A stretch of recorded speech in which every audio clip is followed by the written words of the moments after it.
Okay, good evening, everyone.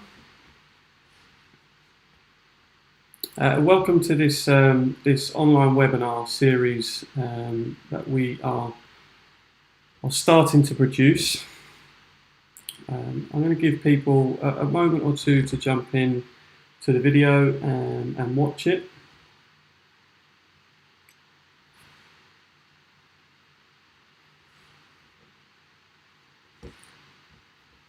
So this evening we're going to be covering, looking at how to deal with differentiation. So quite a complex topic, something that we feel is really important when working with groups of players, as we'll all know that all groups of players have different ability levels, no matter where we're working, whether that's elite, grassroots, etc. So before we start this evening's webinar, I'm just going to run through a few things for everyone. So obviously the video has been played out on YouTube this evening.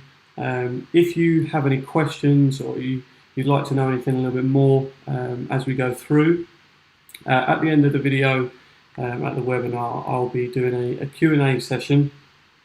So if you've got any questions, all I would like you to do is just pop them down in the live chat, which is on the right hand side of your screen. So if you're on a computer or an iPad, or you'll see it on the right hand side of the screen. So just pop any questions in there as we go through, go along, and I'll answer as many as possible at the end of the webinar.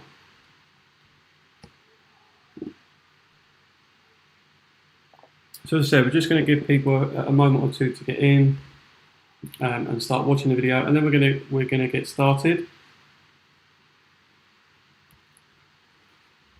Okay, it looks like people are starting to join, so I'm going to jump in and we'll dive into this evening's webinar. So, first of all, a little bit of an introduction around myself. So, for those of you that don't know, my name is Michael Richardson. I'm currently the director of M.R.F.A. We are a football academy which is privately run. And we've been working now for around 6 years. We're coming up to actually our 6th birthday, so in September will be our 6th birthday. And a little bit of background around M.R.F.A. and how it began and how it started. We are an organisation that we are looking to use sport, and specifically football, to try and support and change young people's lives. So that is one of our big goals as a company, to try and give various children of various backgrounds and ages a platform to be successful via sport and through football.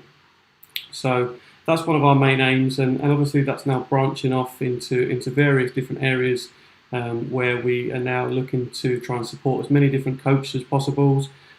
This is one of the reasons why we're running this webinar series, to try and support you guys and give you more information and tools to go out and work with the players that you work with on a weekly and a regular basis. So in terms of my experience and a little bit where I've coached as well, so some background on me, I have worked in lots of different environments. So I've worked from grassroots football all the way through to professional football academies, working with children from 4 or 5 years of age all the way up to adulthood. So a real sort of spectrum where I've worked. In terms of my current sort of coaching capacity, alongside here I work at Professional Football Club, and also support with the FA, delivering courses for the FA. And I'm currently a UEFA B football coach and working towards my A licence at the moment. So that's a little bit of a background around myself and M.R.F.A. And obviously if anyone's got any more questions around that, feel free to put them in, and happy to maybe answer at the end of this. If people feel necessary. So what we're going to do is we're going to start to jump into the video itself now. So as we sort of spoke about, we're going to look around how to deal with differentiation. I think it's something that is quite difficult to do, and it's definitely something you develop with experience, and that's something hopefully will give you some tools and ideas through this evening's video that you'll be able to go away and work with your players as and when we're able to get back to coaching.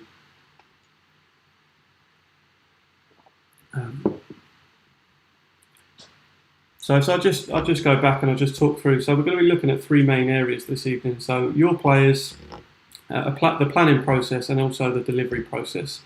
Three areas that we feel very important when it comes to obviously coaching and how to deal with this topic. So the first question that I want you to just think about for yourselves is, how do you perceive your players? What's your perception of your players? So when you turn up to training and you look at the players that you're working with, no matter what age group, what do you expect to see from them? And I'll sort of elaborate a little bit more on that. So consider, how do we measure a player's age? And this is something that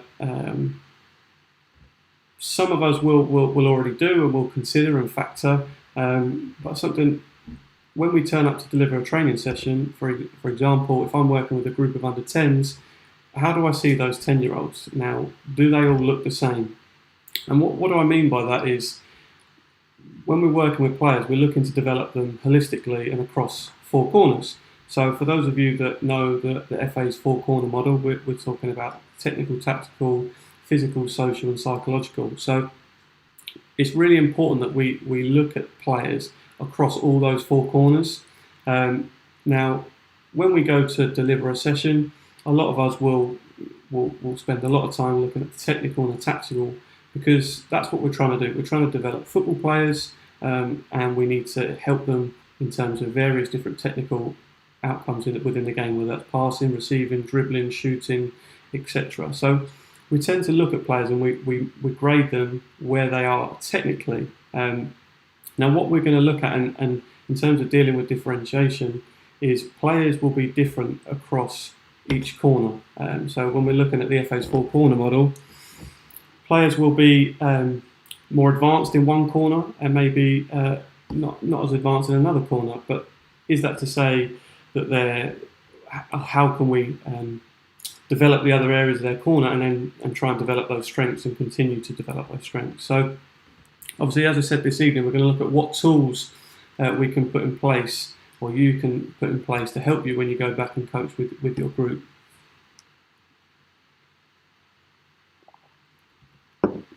So just one thing we spoke about there, and as we just said, we're looking at that 10-year-old football player. Now, when we're looking at our players, if we, for example, look at those 10-year-olds, now, when we're judging them in terms of those four corners, it's very easy to look at two 10-year-olds and expect them to be at the same level across all four, because we look at an age and we think, 10 years of age, and that's where they should be at the moment. Now, obviously, we know that players will develop at different rates and across all four corners, as we sort of established. So it's trying to initially get you to think about, whilst my players may be the same age, they will have they'll be more advanced in some areas than others, and how do we develop those areas that need to be brought up. So obviously now, what can you do as a coach? So if I'm working with my players, how do I support those players? And the biggest thing within a group session, although our focus may be on a topic, whether that's passing or it could be breaking lines, depending on the age that you're working with, it could be dribbling. It's very important to work with individuals within the session, and how do I develop those individuals within the session, and when do I do that? And that's some of the key things, and that's all down to practice. And the more you do it, the better you'll become at finding out when you need to go and speak to individuals or affect individuals, or how they react to you. And obviously, you know your players better than anyone else. So it's really important that as you build those relationships, you understand where they need you to come in and speak to them or show them around various, obviously, different of those four corners. So that's just a little bit around your players. And obviously, as I said, it seems like a really obvious thing that when we're dealing with differentiation, to coach individuals, but it can be quite a complex and a difficult thing to do whilst having to manage a group of 10, 12, 14 players. So it's making sure we get we understand how we can do it and the various different ways that we can do that to be successful whilst not impacting on the rest of the group. So we're just going to dive into around planning and how planning can be important. So like anything, and to be successful with anything, planning is such a crucial part of anything that we need to do. Now, like most coaches, as you get more experienced, obviously we talk about the FA's plan, do, review model. The doing part is so easy for all of us because we're there. We're there with our players, we're working with our players, and we go and deliver for an hour. Now, as part of obviously the FA's model, we try to spend equal planning time as well as reviewing time. So for me, the planning part is so crucial because that gives us the platform to be successful and to deliver a successful session. So when we go to plan, it's looking at the various different things that we can do. So as you said, we've already established why it's important. With anything, planning is key to get success. And then what sort of things should I be thinking about when I'm planning? Now that's sort of what we're going to touch on in this next sort of segment is what do I need to think about when I'm planning, and then how at the end of that can I start to implement those things. So the first thing sort of I want to touch on is whenever I deliver my session, it's what do my players want. And I think no matter what level you're working at, whether that's elite football or grassroots football, it's so important to consider your players and what do they want to see in your sessions, and why do they come to training? Why do they play with you? Why do they enjoy your sessions? And that's one of the big things I look at all the time. And what am I trying to get out of my session? But how can I get my players to enjoy that part of the session? So it doesn't matter if it's a very complex focus point. Let's say, for example, trying to play killer passes or breaking lines.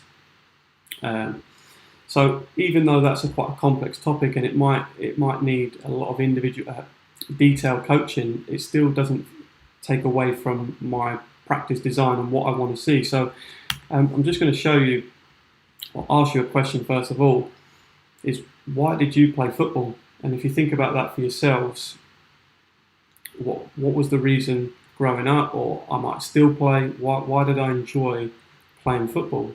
Now, obviously, I'm going to talk about myself. For me, I love playing matches. That was one of the big things for me growing up, that I used to play on the street and I play against other children, older, younger, but I simply love playing games. And I think the biggest reason for me why I love playing games is because it had that competitive edge. Now, for those that don't know me, I'm a very competitive person. I love to win, and I think that in terms of training is where I try and gear a lot of my sessions around, is having my practices look as close to a match as possible, and then have that competitive edge, because that's where players, the majority of players, will enjoy themselves, and that's what they're wanting to come, because they want to play the game. No one wants to turn up to training and stand around and listen to the coach talk for hours and hours and hours. So they want to be playing, and that's really important part of the planning process. Is how do I set up my sessions to make them look as close to a game as possible, to benefit the players. Now, I was hoping to show you some different videos this evening, and you will see this video. Unfortunately, it's not going to play, but I'll just talk you through the videos a little bit. Now, this session, I was actually delivering this session, and it was for a group of players who were between the ages of 6 and 7, so very young players. And one of the big things that we try to implement is when players arrive, it's having something for them to do. Now, what you can't see is that in this video, as players are arriving into this session, they're straight into playing matches. Now, why would we want to do that? Well, there's a number of reasons. Now, the first reason is a great incentive for your players to turn up to training earlier. or to pester parents to make sure they get them there earlier, because then they get more playing time, and that's crucial part of it. We want to have that enjoyment factor within all our sessions and practices that we do. So if we can encourage players to get there earlier and want to play and be in games, fantastic. Now what you'll notice on the screen is you can actually see that there's 2 pitches set up. Now this was only one group that I was working with. There was around 10 players, so a fairly small amount of players, but something that we like to do, especially with younger players, is obviously split the pitches. Now the reason we do this is because there's less numbers, so it allows players to have more touches, more dribbles, more passes, more shots, etc, etc. So that's just a little bit around the pitch and the arrival activity. But what that allows me to do, and obviously we're talking about dealing with differentiation here tonight, is by having 2 separate pitches with small numbers on each pitch, it allows me to see all the players, and if I want to at any point, I can go and speak to one of those players during the game. I don't have to stop anyone, and I'll talk a little bit more about that later on as well. So that's just a little bit around games themselves and planning and why do your players want to come to training. Now, I believe the biggest reason is because they want to play games. They want to win against someone. They want to have that competitive edge. So for as much of our session, if we can make it look competitive and look like a game, then I think your players are going to be happy, and that's a huge part of obviously that planning process.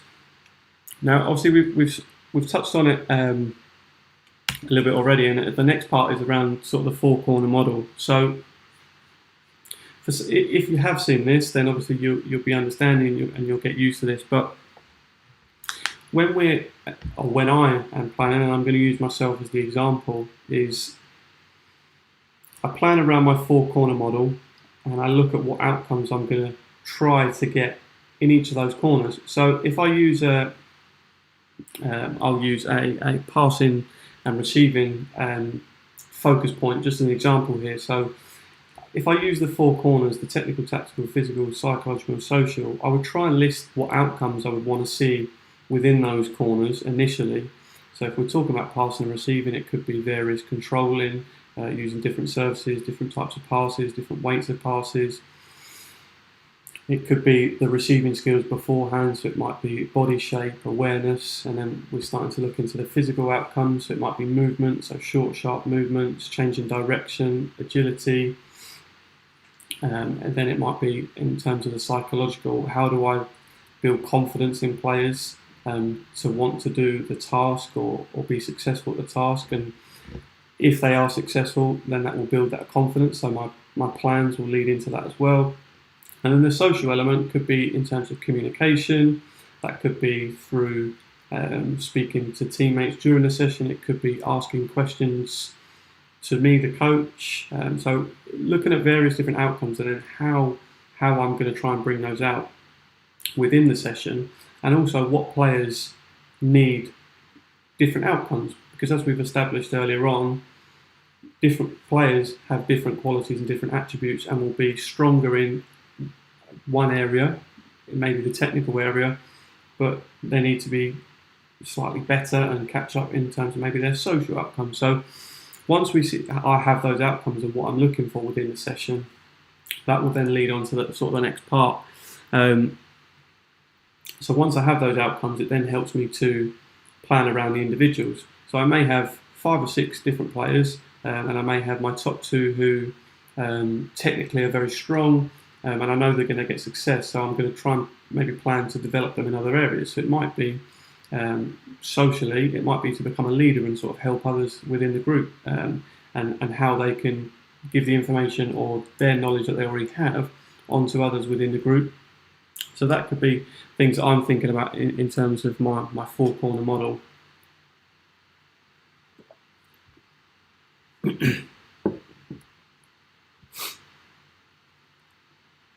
So obviously that now leads us on nicely. So we spoke about the 4-corner, and now we're tailoring those outcomes to specific individuals, and we're going to look obviously at that individual. So each player within your team, within the group that you work with, will need different things, and that's why that's our job as the coach, not only just to develop players within the group and get them understanding around a focus or a theme for a session or a period of time. It's also to develop individuals with what they need and making sure we're giving them the tools to be successful. Ultimately, most of us will work in grassroots football, and even those of us that are lucky enough to work in elite football or to want to pursue football as a career even further, the majority of children that we work with or come across, ultimately they will be playing football for fun, grassroots, and they're very unlikely that they're going to make a career out of the game. So, as we've said, in terms of our business, what we try to do is to look to use sport and football specifically to change young people's lives. And again, if we can develop players holistically and across those four corners, that's something that we can do, and that's obviously something all of us can look to do. So, an example that I'm going to try and just talk through initially is how could I develop a player socially? Now, that's something that can be quite tough. So we may all have that player, and you may think about that player within your group or players that you work with who maybe turned up to their first session and were quite timid and quite shy. They found it tough to integrate into the group because they struggle to socialise with peers, or when it comes to group discussions, they don't tend to put their hand up because they're nervous or worried, or they're not sure if they have the right answer. So it's trying to find ways in which we can develop that player socially. So some of the ideas that you could take away is first of all, it's around your practice design. Now, what constraints can I place on my practice to make either that player or individuals talk more? So as an example, we're talking about passing and receiving. A really simple practice that I've used many a time is to have players around the outside with a ball each, nice and simple, performing a ball mastery move to keep them doing something.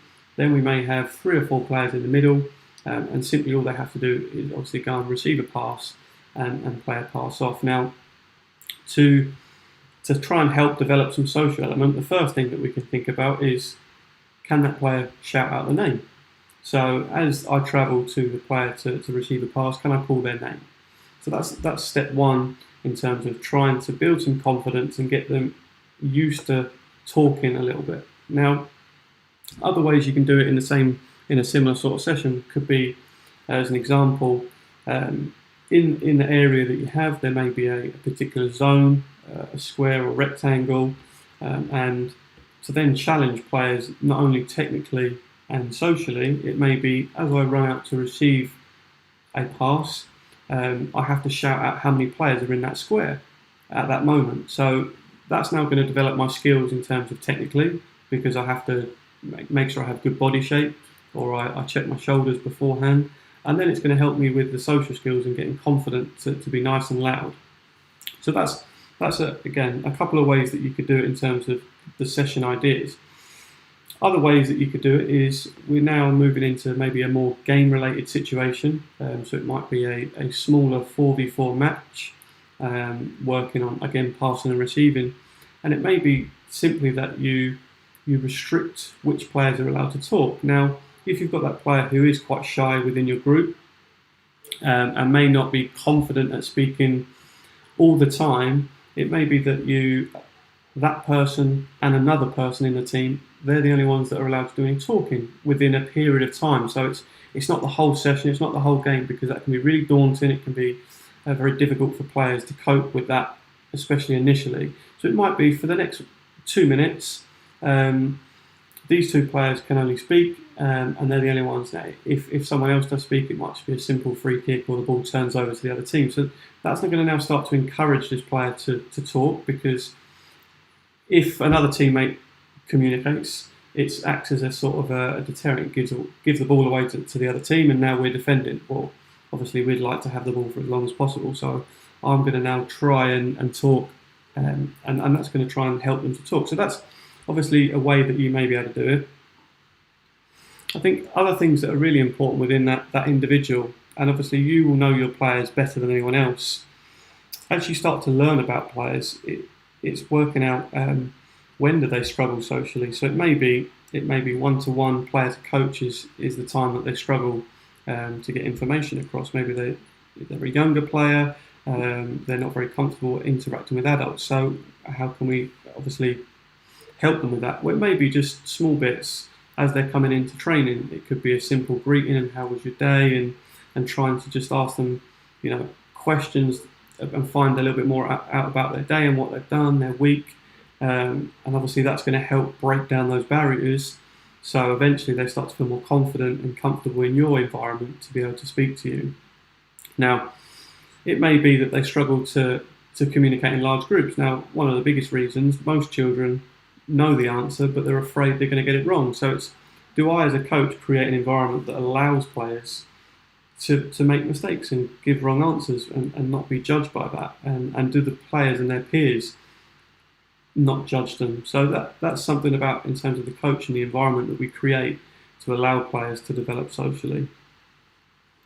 So as we spoke about that, that's just one example of how I can try and develop players socially. But I think the big things at the moment that are really important is about you as a coach understanding your players and their needs and what they need to develop, and what you can then do to help them develop so far. So that's where we're at the moment. Now, obviously, the next stage that we're looking at is around the delivery. And us as the coach, now this is the part that we all enjoy, we love doing. This is why we became coaches, because we love working with our players and we love developing them and seeing them progress and get better. Now again, unfortunately I had some videos that I would like to show which I can't show you because they're not playing. So what I'm going to do again is just talk you through these videos and what the video was, and essentially again talking about differentiation, how it's all about the player and the group that you're working with. So within this first video, again it's the same session that I was delivering with a group of around 10 players, and you can see me on a cold January day with my woolly hat on. But what I've done is it's a simple ball mastery practice, which players are in an area or a zone performing a ball mastery move. So the ball mastery move could be as simple as toe taps, it could be side taps, it could be V drags, it could be pull push, it could be anything you like. Now, if anyone's not sure what any of those are, just go onto YouTube, look on our channel, and you'll see what those different moves are. But nice simple moves, and what it does for me as a coach, I can simply move around and cover different areas whilst the players are continuing their moves, and I can go and affect them individually.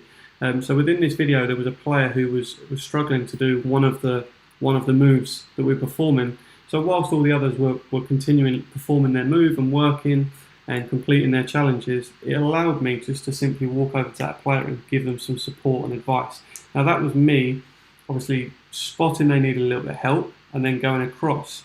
Now the different ways, there's lots of different ways that I could have done that, and I'm going to explain a little bit more about that. But all I did was simply walk over and just slowly walked and showed the player how to perform the exercise. And within 20 seconds, the player could perform the exercise, and we'd moved on, and everyone else was working. So I hadn't stopped the whole session because one player needed support. I let the session flow, so players are still working for 20 seconds. They haven't had to wait for someone else, and that's the beauty of coaching individuals. You don't have to stop the session. Now, obviously, there's a time and place for all of this, and that was sort of the part of this one. Now, the next video you're going to see is a practice. So this was my next practice within the session. It was it initially began as a 1v1 attacking session. Now, obviously, in this session I was working with a group of 6 and 7 year olds. Now I've delivered this session to players of 16, 17 and older. It's a really great session that you can tailor and adjust to all your different players. So again, when I talk about the players and their needs in terms of my delivery, I'd set up this practice and I felt that it could work for the players. Now, what you would have seen in the video is actually the first part of the session required a player to pass the ball across to the other side. Now, for those of you that are working with 6 and 7 year olds, you'll understand that that's quite a difficult thing for them to perform. Now, simply all I did in terms of adjusting the session, again, letting it flow, I didn't want to stop it, but I just individually telling players that instead of passing it the full distance, that they could dribble as far as they like and then pass the ball across. Now, again, that's me just spotting and noticing as the coach what I delivered in theory and I planned hadn't quite worked, so I quickly adjusted it just so players could get the necessary outcomes. Now, again, we're talking about developing individuals here, so within this topic or this session, you have loads of great outcomes. So it's a 1v1 session that's going to be working on lots of technique in terms of dribbling. It's going to be working on some turning because players can turn and go to either goal. It's going to be working on agility, balance, coordination. Socially, there was outcomes because in the video the player had to call for the ball before it could be passed across. So the receiving player had some social skills. And obviously we're looking in terms of psychological. There's the confidence in terms of getting success and scoring goals, or success might be stealing the ball off the attacker and then allowing you to go and score as well. So lots of great outcomes across the four corners, and then it allowed me as the coach to then go and work on each individual player and what they needed. Again, without stopping the session, I think it's crucial, and what I'm trying to say here is players have come to sessions because they want to play football. It sounds a really simple thing to say, but the more your players play, the happier they're going to be. So if I can limit the amount of time that I'm stopping within my session, the better for me. Again, so all I was doing, and you won't see the video, but I call it flyby coaching, where I just fly by and go and affect a player or an individual, or maybe even two players at a time, where I just speak to them maybe about something they did really well, or something they could have done slightly better, or maybe I ask a question around why they did something, just to gain some understanding from my perspective and see what they know or what they don't know currently. Okay, and again, this last video, the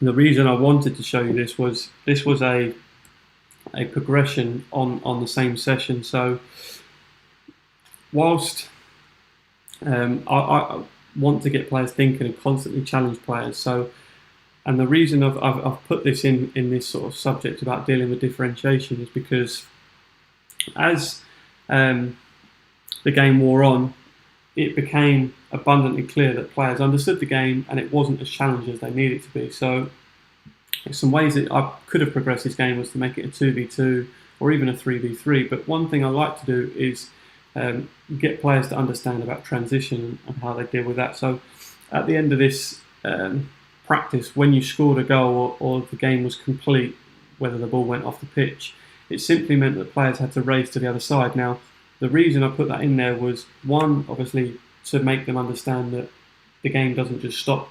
There's an element of transition in there, but also it has some great physical outcomes and returns for players, because a lot of the players within this group really struggled in terms of their coordination and turning quickly. So by adding that element in there, it allowed me to affect lots of individuals without coaching them, just by the constraint within a game, for them to develop a little bit further in that physical and that coordination area. So again, a shame I can't show you the actual video and show you what it looks like, and hopefully at some point I will get these videos to people that have watched, so they can see what they look like and what they mean. But there's just a couple of things about in terms of players' needs, and adapting your session to work for the individual, because ultimately it's all about your players and what they need. It's not what I need as a coach, it's what the players need, and how can I make them develop and become better.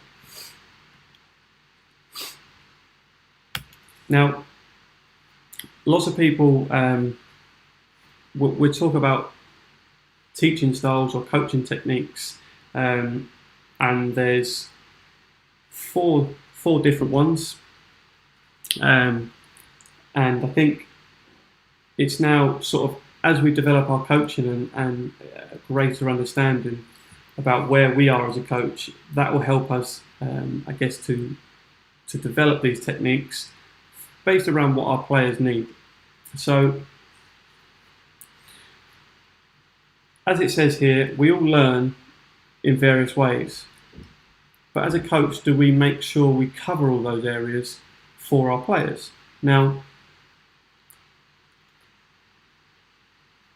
the most commonly used one, and which most coaches will find the easiest, is our command style, which is simply speaking to a player or speaking to a group of players, because it's quick, and it works, or we feel as the coach it works effectively because we understand what we're saying. Now, and I'm going to sort of talk a little bit about that a bit more, about our understanding versus the player's understanding. But the most common learning style for people is visual.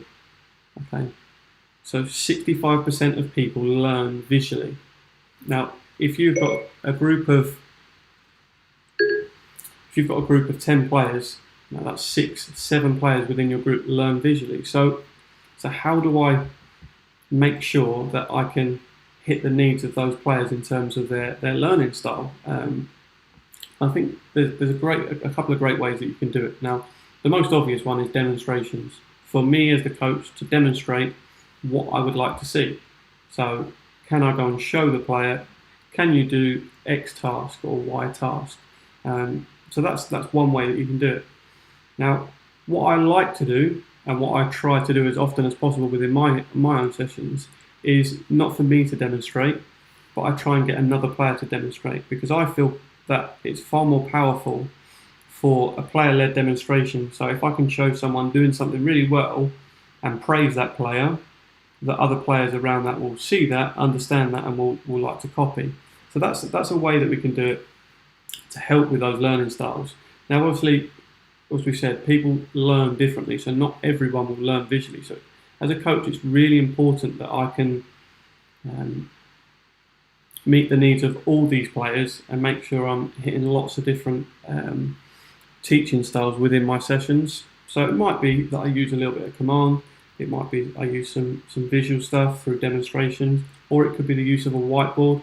So if you haven't got a whiteboard, I certainly recommend having a whiteboard. It's a great tool, and again, it's something that players can look at and maybe understand what they're trying to get out of things. Again, if you haven't got a whiteboard, simply use cones, put them on the floor, and it's a great visual aid, a visual tool for players to learn. Now, as we said, that's not going to meet the needs of everyone, because not every player will grasp what you're trying to teach them through either command or visual.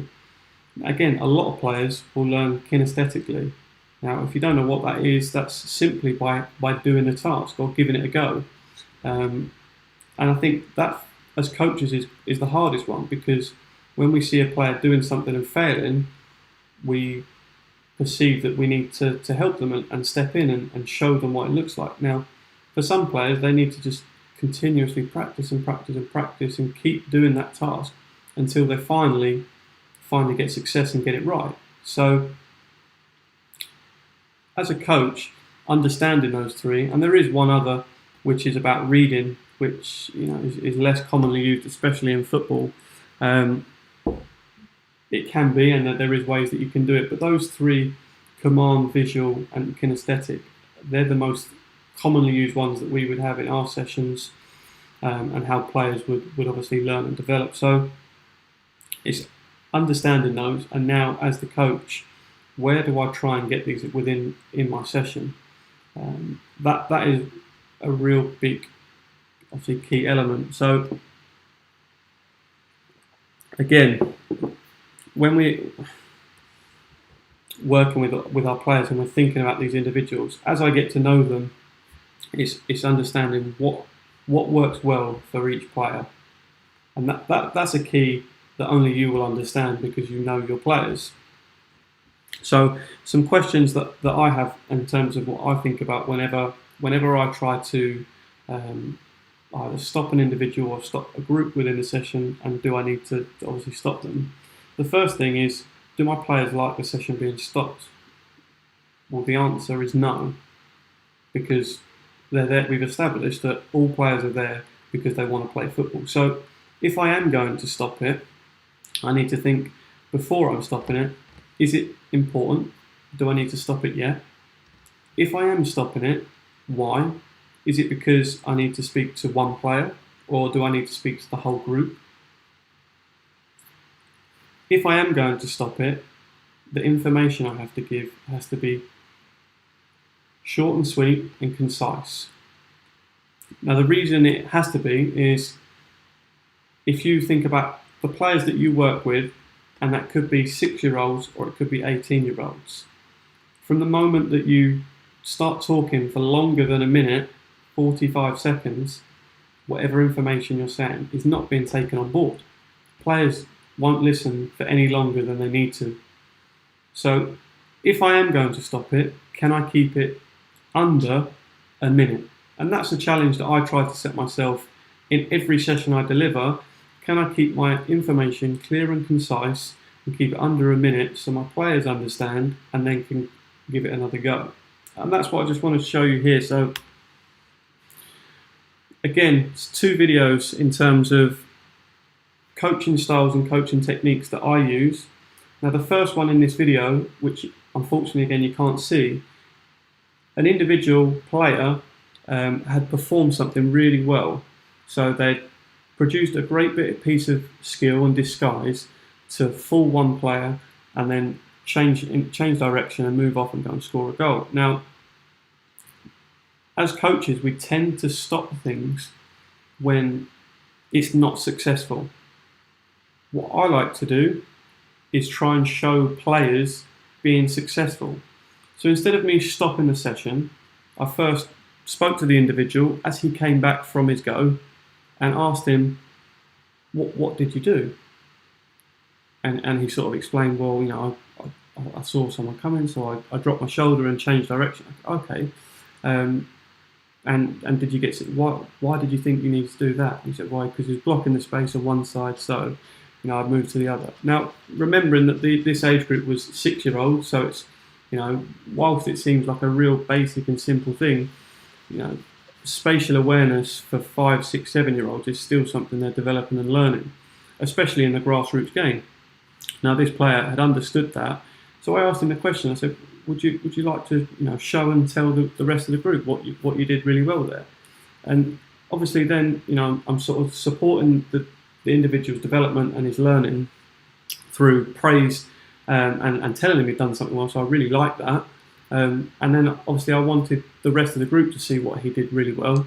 So later on, he simply just explained to the rest of the group and he demonstrated, this is what I did really well, this is why I scored a goal. Now obviously you can imagine in front of the class, you know, when you stand up in front of the class and you get an award from the teacher or the coach, how great that feeling is. And actually the rest of your players within your group, they want that feeling as well. So what started to happen was evident that the players just copied him. So, you know, through a simple task of trying to develop a player in terms of changing direction, they're turning through a technical outcome. One player did it really well, and he's probably one of the better players technically within the group, but some of the other players saw what he did and just simply copied him. So I've now affected loads of individuals without having to stop them or having to coach them because they've just copied a friend, which is amazing. And that's what, you know, as a great tool that you could use, obviously, to get your coaching point out. Now, the last one, again, is a video which I wanted to show you because I've sort of preached on about how keep your stoppages as short as you possibly can, you know, because kids will get distracted. And this video, it's a shame you can't see it because it's a great, it's a great visual of how kids will act. Now, I'm speaking to the group about how I would like them to do something slightly different. And you could see in the video that there's 5 or 6 that are concentrating, and there's maybe 2 that aren't quite concentrating and they're not quite there in terms of their listening skills and their concentration skills. So I quickly realised that I've got to keep it short and I've got to keep it sweet so I can get them back playing, because that's what they want to do. They want to be playing football. So this video, I actually managed to keep the my chat to 45 seconds from the moment I called the group in. And the reason I had to call the group in, as I said before, was I'd gone through my process of, do I need to stop it? Is it a coaching point for individuals? Is it a group coaching point? And it was a group coaching point because it was something that everyone was struggling with. So I needed to quickly affect everyone.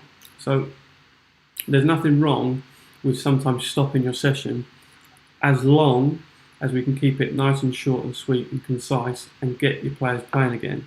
And I think that was one of the things I wanted to sort of establish in this clip. Was I stopped the session to give a focus or a coaching point, and you'll see that I sat them down. Why? Because they're younger children, so it helps with their listening skills and their concentration. But then from that point, it wasn't move on to the next part of the session or the next task. I needed the players to have another go at it. So I think if you're going to, whenever you give some information to an individual or to a group, and whatever focus that is around, whether it's a technical outcome or a social or a physical outcome, the players need to have another go at doing it. So I may pull them in and speak to them and say, right, can you try and now do this, or how might you do this? Okay, fantastic. These are your ideas and this is what you've come up with. Can you try and give them a go now? I'd like to see you give them a go. So we're going to have another 5 minutes or 10 minutes or whatever that time limit is you feel as the coach to allow them to attempt it and give it another go. So there's some sort of key things there in terms of the delivery that I feel are really important in terms of obviously our teaching styles, trying to get to understand and know your players, obviously why do they want to be at the session, and then the timing of when you do anything is really, really key. And it may be that it's not always to coach something that went wrong, it may be to coach something that players did right.